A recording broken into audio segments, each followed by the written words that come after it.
There was once a man who conquered half the known world.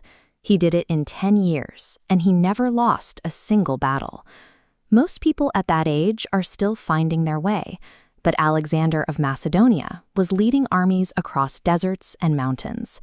He reached the peak of his power in his 20s, only to die abruptly at 32. This timeline presents a massive gap between his resources and his results.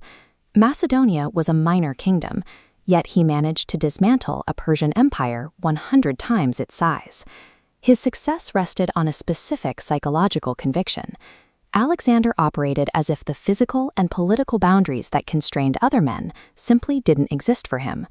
This mindset was a family inheritance.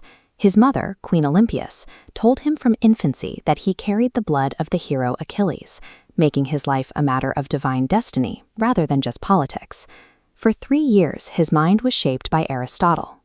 The philosopher didn't just teach him logic, he gave him a ferocious curiosity about the natural world, leading Alexander to carry a copy of the Iliad with him even into war. The transition from student to king was sudden and violent. When his father, King Philip, was murdered at a wedding, the 20-year-old Alexander inherited a kingdom surrounded by enemies who assumed a boy could not defend it. He proved them wrong immediately. When the city of Thebes rebelled, Alexander marched his army south and destroyed the city entirely to send a message. Any challenge to his authority would result in total obliteration. With Greece secured through force, Alexander was free to look east. He wasn't just defending Macedonia anymore. He was ready to target the Persian superpower. Alexander's approach to war mirrored his childhood. He had tamed his horse, Bucephalus, by realizing the animal was merely afraid of its own shadow. He solved the problem by turning the horse toward the sun. He used that same blunt logic at Gordium. Faced with a knot so complex that legend said whoever untied it would rule Asia, Alexander didn't pick at the strands. He drew his sword and cut it in half. At the Battle of Gaugamela, his small force was dwarfed by the Persian army. Some records suggest he was outnumbered 6-1, facing a line that stretched for miles across a flat plain. To counter this, he used a cavalry wedge.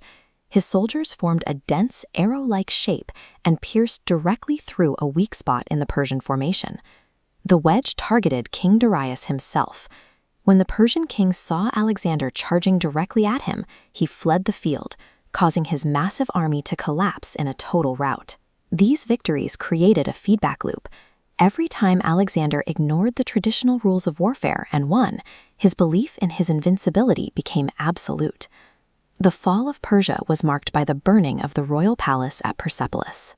Alexander now controlled the largest empire on earth, but his ambition was shifting from conquest to something more personal.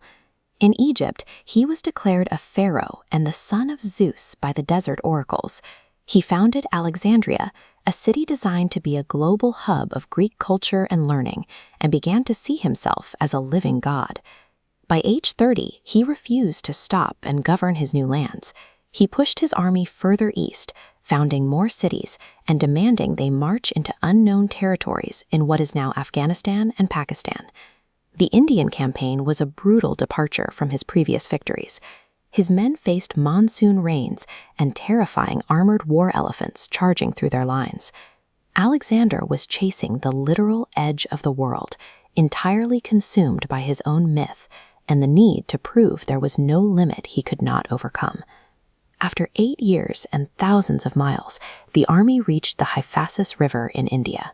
This fast-flowing water became a physical boundary that even Alexander's will could not cross. His undefeated soldiers reached a limit of their own and mutinied.